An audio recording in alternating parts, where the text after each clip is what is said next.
umukuru w'inama nkenguzamateka nyeniteka Emmanuel Sinzohagera ari kumwe n'umuryango wiwe hamwe na bamwe mu bakenguzamateka yarifadikanije n'abakristo bo mw'ishengero Assemblies of God ryo muri commune n'intara ya Gitega mu masengesho yo kuw'Imana igenekerezo ya 11 ndamukiza uno mwaka.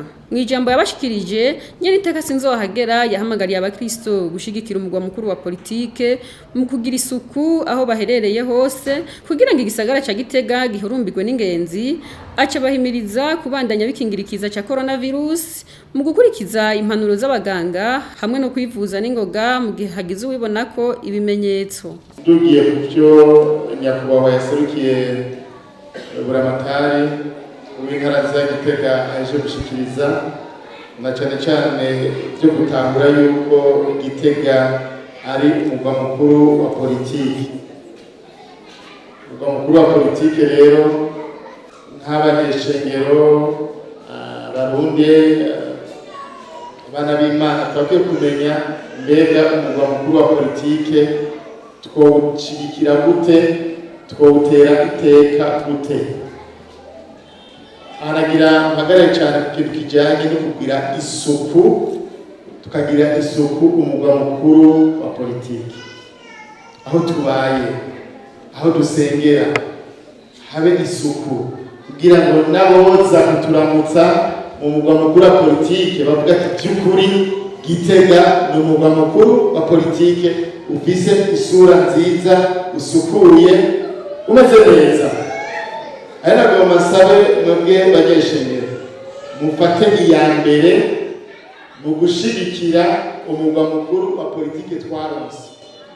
Birabaje cyane nko kubona uca nk'ahantu ugasanga imbere y'urupangu hari umucafu,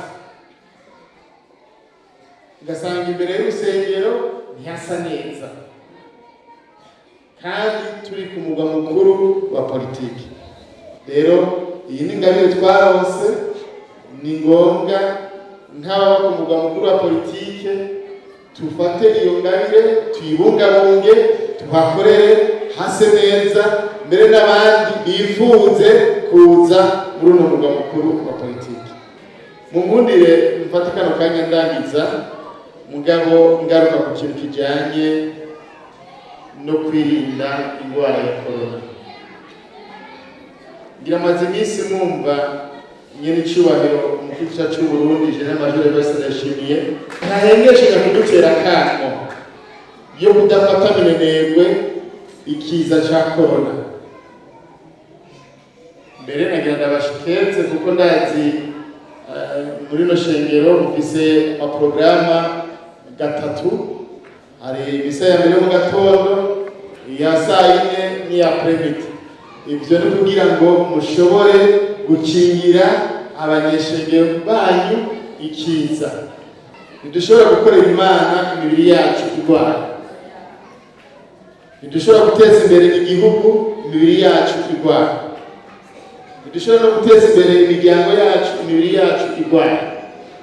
Leta mvyeyi yarashizeho ibigo byinshi byo kugira ngo abantu bagende kwipimisha batarasinzika, ariko birababaje kubona uno munsi abantu barindira kurinda gusinzikara ijya ndwara ya corona ugasanga yamaze gutobora amahaha yabo bakabona kugenda kwa muganga batagishobora kubavura.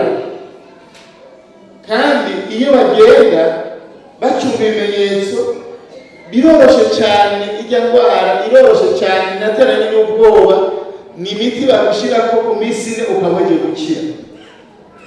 Mugabo ugasanga umuntu yumvise ibimenyetso ngo yangoreka ngende kwiyuka. Reka ngende kwiyuka bijya ntibifata, genda kwa muganga.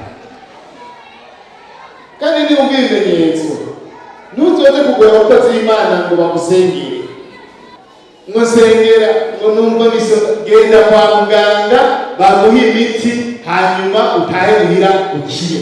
Tutaravye neza abantu benshi tuzopfa, hanyuma dutangure kwita ko ibiraki.